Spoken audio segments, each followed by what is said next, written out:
Halo teman-teman investor properti, kembali berjumpa dengan saya Willy Steven di channel Deal with Willy. Ya, kita akan bahas tentang investasi properti ya. Kembali ke sebuah pertanyaan klasik, kalau disuruh milih nih untuk investasi, ya mana yang dipilih? Apakah kita lebih baik investasi apartemen atau investasi rumah kos? Ya, nah dua-duanya sama-sama menguntungkan, tapi supaya lebih jelas lagi, saya akan bahas lebih detail pada video ini. Jangan lupa pastikan nonton sampai habis videonya ya, supaya kamu tidak ketinggalan ya, terutama hal-hal yang penting dalam mengambil keputusan investasi properti.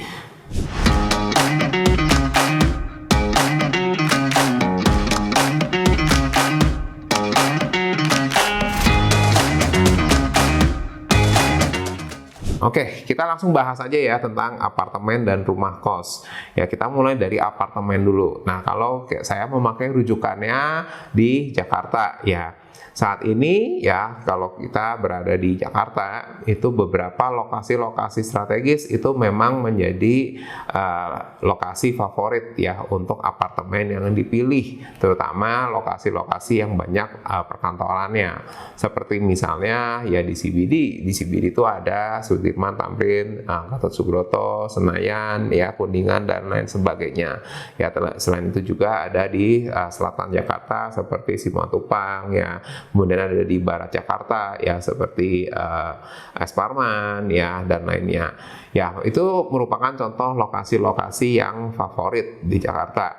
Ya, dan untuk memulai investasi apartemen itu tergolong lebih mudah karena lebih kecil ya. Kita contoh gunakanlah rujukannya hanya 1 miliar gitu. Itu sudah bisa punya 1 unit apartemen di Jakarta.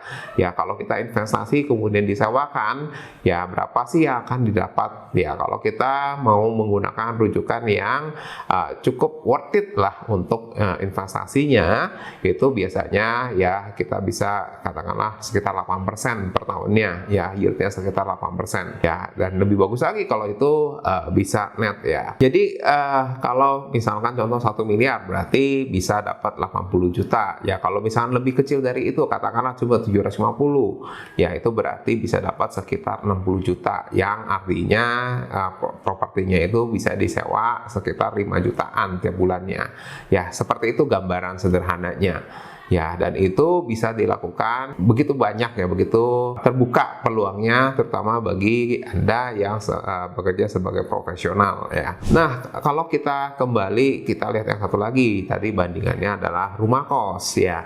Nah, rumah kos ini apakah menarik? Ya tentu aja menarik juga, tapi memang rumah kos untuk di Jakarta terutama ya, misalnya, nah itu untuk angka 1 miliar itu ya tentu aja hampir tidak ada ya, hampir tidak ada rumah kos. Kalaupun ada, tentu aja begitu banyak ya standar yang tidak terpenuhi.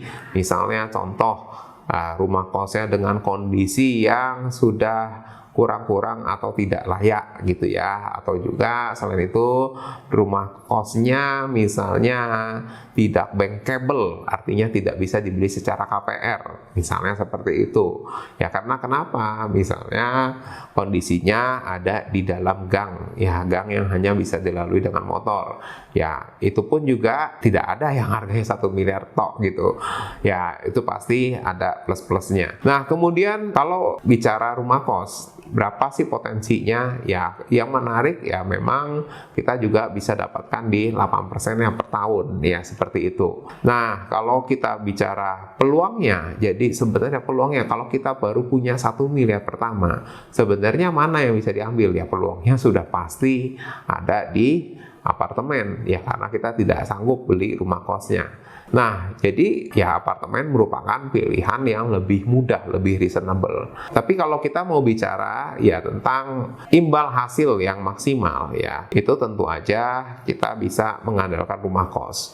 Ya, karena rumah kos itu ya itu memiliki ya properti yang memiliki jumlah kamar yang besar. Ya contoh rumah kos dengan 20 kamar, 30 kamar. Ya tentu aja revenue-nya, income-nya itu nggak cuma dari satu kamar, satu unit ya, tapi ada dari kamar yang jumlahnya banyak. Sehingga tentu aja kalau contoh rumah kos yang harganya sekarang 1,5 juta, kita naikkan 100.000 aja, itu kenaikannya juga sudah lumayan besar, ya nggak? Ya. Nah, sebaliknya kalau apartemen kita naikkan 500.000, 1 juta, ya itu juga kenaikannya juga akan berasa gitu kan, langsung berasa di sisi penyewa. Ya, itu pertimbangan lainnya.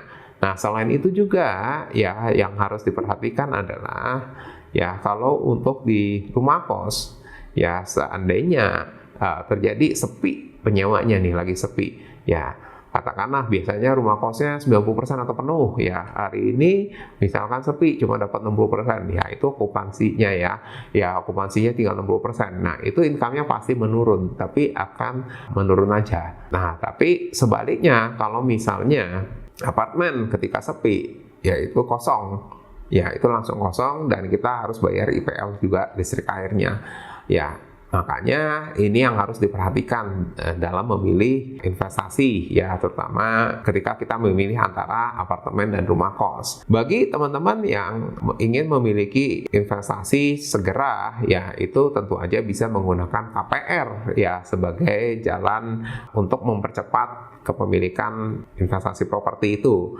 Nah, tapi memang ya informasi tentang KPR ini harus dikumpulkan secara lengkap ya. Artinya harus punya informasi yang cukup banyak ya untuk bisa dianalisa dan dipilih yang terbaik.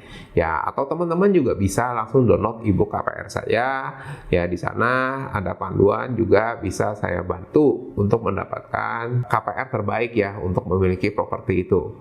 Ya, saya balik lagi ke apartemen ya. Jadi kalau untuk teman-teman yang membeli apartemen, pastikan juga ya, karena kita wajib membayar IPL walaupun termasuk misalkan kita menyewakan, penyewa yang bayar IPL ya itu sebenarnya tergantung kesepakatan ya, apakah nanti ketika sewa itu yang bayar owner atau penyewa ya. Tapi dengan IPL yang dibayarkan, pada intinya ya pemilik apartemen cukup mendapatkan fasilitas yang worth it lah, artinya memuaskan ya, artinya sebanding dengan harga yang dibayar, seperti itu ya. Kemudian selain itu juga pastikan juga untuk apartemen itu lingkungannya juga mendukung supaya keterisian untuk sewanya itu juga tinggi ya, dan juga termasuk dari sisi keamanan ya, kenyamanan ya, itu juga harus diperhatikan ketika kita memilih apartemen yang ingin diinvestasikan.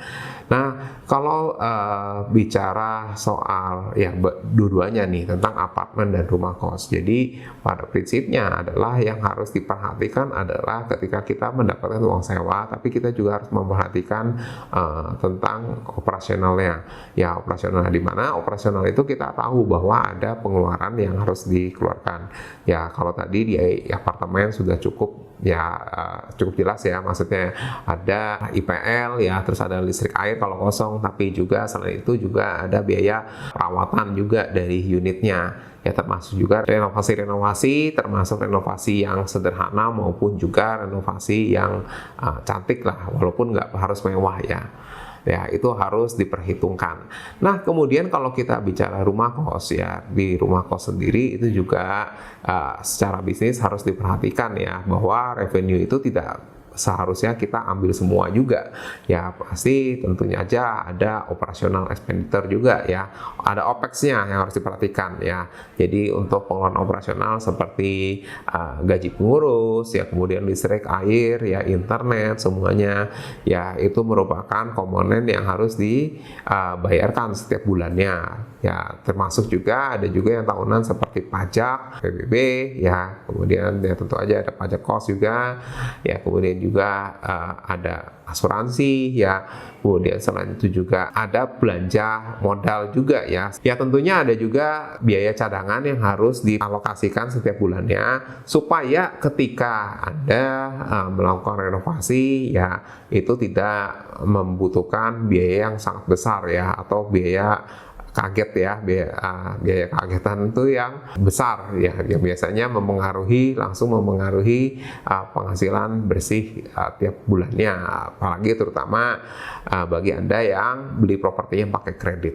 Ya, oke, jadi sekarang kalau balik lagi kemungkinannya dari apartemen dan rumah kos. Kalau misalkan sebaliknya Anda mampu beli dua-duanya dan katakanlah dana yang dimiliki itu sangat besar, ya katakanlah bisa 10 miliar, ya mana yang lebih menarik? Ya tentunya ya untuk lebih sederhana ya teman-teman bisa pilih rumah kos karena hanya mengurusi 1-2 rumah kos saja ya, sedangkan untuk memiliki apartemen yang cukup memberikan imbal hasil yang maksimal ya harus memiliki mungkin bisa 5-10 unit ya, dimana ini menjadi mungkin kurang efisien, tapi juga ini kembali ke pilihan masing-masing ya, pilihan masing-masing mana yang lebih nyaman, mana yang lebih cocok ya. Nah, kalau buat teman-teman juga sebaliknya yang misalnya mau memiliki rumah kos dalam jumlah banyak, tidak hanya satu rumah tapi dengan modal terbatas, Anda bisa beli rumah kos yang sudah berjalan dalam bentuk saham properti. Ya, saham properti yang sudah ada dari rumah kos yang berjalan. Contoh-contoh rumah kos yang berjalan itu Anda bisa lihat di website Cropdana. Ya, nanti linknya bisa saya sertakan di bawah ini ya untuk bisa dilihat. Nah, jadi itulah yang saya bisa bagikan pada pembahasan tentang apartemen versus rumah kos di video kali ini. Ya, buat teman-teman yang ingin konsultasi lebih lanjut, ya kalian bisa klik link di bawah ini ya, juga masuk ke bio sosmed saya untuk bisa menghubungi saya langsung. Oke, sekian dulu sharing saya pada video kali ini. Terima kasih, kita ketemu di video selanjutnya. Bye bye.